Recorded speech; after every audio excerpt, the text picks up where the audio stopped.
suis Jésus-Christ. Je parle avec l'évêque catholique. Vous entendez l'homme, mais l'homme que vous entendez est en train de me canaliser moi, Jésus-Christ. Vous ne savez pas pourquoi il a eu du temps pour se remettre sur ses pieds, pour pouvoir être en état de pouvoir réussir.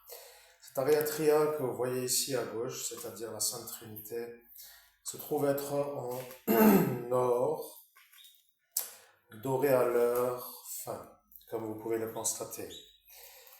C'est une sorte de chose qui a disparu en 17 mai 2017 dans la ville de Metz. Ce crucifix que vous voyez, qui pour l'homme que vous voyez se trouvant être lui, qui se trouve être lui à l'écran, se trouve être un crucifix qui fait le double de la taille de celui qu'il avait et qui se trouve être un crucifix d'exorcisme, car l'homme que vous voyez est l'exorciste, le prêtre de Dieu, l'évêque exorciste. Et si les questions sont à poser, si vous n'arrivez toujours pas à comprendre que c'est le démon qui n'arrive pas à tenir dans sa main la Sainte Trinité que vous voyez ici, ni le crucifix d'exorcisme puisqu'il ne peut pas le tenir dans le sens horaire pour dire à l'endroit, eh bien vous devriez vous demander qu'est-ce que vous faites de votre temps libre pour savoir ce qu'il en est.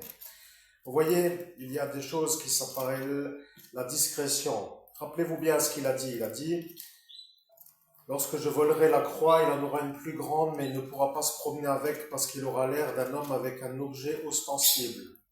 Maintenant, le problème s'appelle que faire avec cette croix qui fait le double de l'autre, qui l'autre aurait été un peu moins grande et visible et qui pourrait être promenée à la main en marchant. Si je commence à marcher avec ça dans la rue, les gens vont se demander qu'est-ce qui lui arrive, mais c'est ma croix et mon outil de travail. Donc de toute façon, si vous avez quelque chose à dire sur mes outils de travail et que vous les volez sans fin, sachez qu'il me manque encore les baguettes de sourcier. Les baguettes que le démon avait en main le 17 mai à Metz. Et qu'il s'est vanté d'avoir volé en même temps que la sacoche en agneau, cuir d'agneau.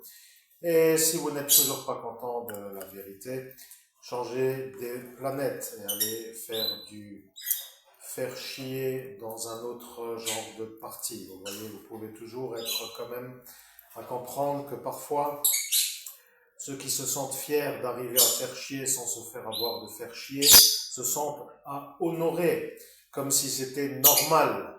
Or, le problème avec les fous, c'est qu'ils sont déjà à l'impossibilité d'être à la place qu'ils ont pour dire qu'après ils pourraient se taire, pour dire se la fermer une bonne fois pour toutes. Ceci étant dit, il n'y a plus rien d'autre à dire, chers amis auditeurs. J'espère que vous avez compris. Le démon s'appelle Gaston. L'homme qui a la ariatria en doré est l'homme que vous avez vu à l'écran, qui est l'évêque exorciste, qui est le prêtre de Dieu, qui est l'exorciste, qui s'est réacquis cette ariatria et son outil de travail, le crucifix d'exorcisme. Et bien entendu, ce qui n'est pas encore entièrement à notre portée, c'est de vivre dans un endroit qui nous convient en raison des vols sans fin.